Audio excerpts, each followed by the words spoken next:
Hi friends, எல்லோரும் எப்படி இருக்கீங்க? நல்லா இருக்கீங்களா? இன்றைக்கி செம்மையான அல்டிமேட்டான ஒரு ஸ்டோரி தான் பார்க்க போகிறோம். என்னென்னு பார்க்குறீங்களா? நம்ம ஊரில் சூப்பரான நம்ம வீட்டில் திருவிழா வந்துருச்சு. அதுக்காக நாங்கள் எல்லாருமே காப்பு கட்டிட்டோம். நம்ம வீட்டில் வந்து பார்த்திங்கன்னா நானும் என் பசங்க 2 பேருமே கட்டிட்டோம் சூப்பராக. இந்த தடவை கெட்டவா வேண்டாமான்னு யோசிச்சுட்டே இருந்தேன். சரி கட்டிடலாம் அப்படின்னு சொல்லிட்டு ஒரு வழியாக கட்டி முடிச்சிட்டோம். கட்டி விரதத்தை கண்டினியூ பண்ண ஆரம்பிச்சிட்டோம். இந்த விரதத்தை கண்டினியூ பண்ணுறது எனக்கு போதும் ஆயிடுச்சு. இந்த அடிக்கிற வெயிலுக்கு கண்டினியூ பண்ணிகிட்ருக்கேன். எப்படி சொல்லணும், அதுக்கப்புறம் பார்த்திங்கன்னா எல்லோரும் எங்கள் ஊருக்கு திருவிழாவுக்கு வந்துடுங்க. சூப்பராக இருக்கும். எல்லாருமே கண்டிப்பாக என்ஜாய் பண்ணுவீங்க. அந்த மாதிரி திருவிழா சூப்பராக இருக்கும். நம்ம எதுக்காக காப்பு கட்டியிருக்கோம் பார்த்திங்கன்னா, பால் குடம் எடுக்க போகிறோம். அதனால தான் காப்பு கட்டியிருக்கோம். அப்புறம் பார்த்திங்கன்னா கௌமாரியம்மன் எனக்கு ஒரு பாட்டி சொன்னாங்க. அது கௌமாரியம்மன் ஸ்டோரி சொன்னாங்க. அவங்க அந்த கதை சாமி எப்படி வந்துச்சு இந்த ஊரில் அப்படி சொல்லி கேட்டப்போ அவங்க சொன்னாங்க, இந்த மாதிரியாம்ப்பா இந்த மாதிரி உருவானுச்சு, அது அம்மனா அப்படி வழிபட ஆரம்பிச்சிட்டாங்க அப்படின்னு சொன்னாங்க. அவங்க என்ன சொன்னாங்க அப்படிங்கிறத அவங்களுக்கு சொல்லட்டா? அவங்க வீடியோக்குள்ள போகலாம். பல ஆண்டுகளுக்கு முன்பு ஒரு சிறிய கிராமம் மக்கள் மிகவும் கஷ்டப்பட்டு வாழ்ந்தாங்க. அந்த ஊரில் நோய், துன்பங்கள், மழை இல்லாமல் இப்படி பல பிரச்சனைகள் ரொம்ப அவதிப்பட்டு தான் அந்த ஊரில் கஷ்டப்பட்டுட்டே இருந்தாங்க. நேரத்தில் தான் ஒரு தெய்வ சக்தி அந்த ஊருக்கு வர முடிவு செய்தது. அவள் தான் கௌமாரியம்மன். ஒரு நாள் ஒரு சாதாரண பெண்ணாக அந்த ஊருக்கு வந்த அம்மன் மக்களின் கஷ்டத்தை பார்த்தாள். மனம் உருகினாள். அவள் மெதுவாக தன் சக்தியை காட்ட ஆரம்பித்தாள். நோயால் தவித்தவர்களுக்கு குணமாக ஆரம்பித்தது. மழை பெய்ய ஆரம்பித்தது.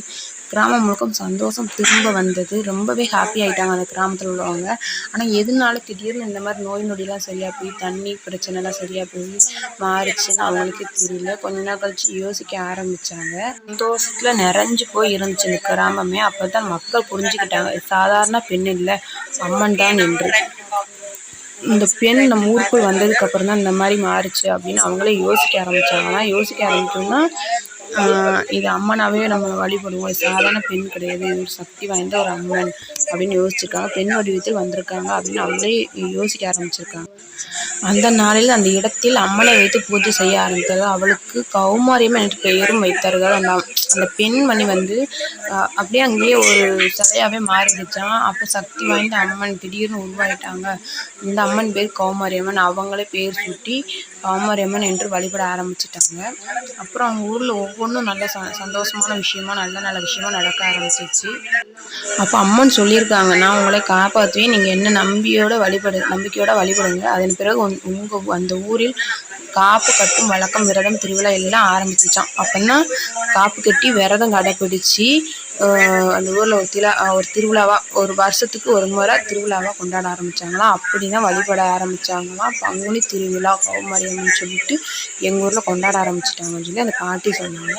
அப்படி தான் வழியாக வர ஆரம்பிச்சிருக்கு அப்படின்னு நானும் புரிஞ்சுக்கிட்டேன். அவங்க நினச்சதெல்லாம் நடக்கும் அப்படின்னு அந்த பாட்டி எனக்கு சொன்னாங்க. நானும் சரி காப்பு கட்டி நமக்கு மக்களுக்கு சொல்லமாக வேணும். மனுஷர்களுக்கு 1000 நம்பிக்கைகள் இருக்குது, 1000 பிரச்சனை இருக்கும். இப்போ வரைக்குமே கௌமாரியம்மனை மனதார நம்ம வேணும்னா கண்டிப்பாக நடக்கும்னு சொல்கிறாங்க. நல்லபடியாக காப்பாற்றுவாளாம். நானும் வேண்டுதல் வச்சு ஒவ்வொரு இதுவும் பண்ணுறேன். இப்போ கொஞ்சம் கொஞ்சமாக எனக்குமே நடந்துக்கிட்டே வருது. நீங்களும் ட்ரை பண்ணி பாருங்கள். ட்ரை பண்ணி பார்த்துட்டு எப்படி இருந்துச்சு கமெண்ட் பாக்ஸில் உங்கள் கருத்தை சொல்லுங்கள்.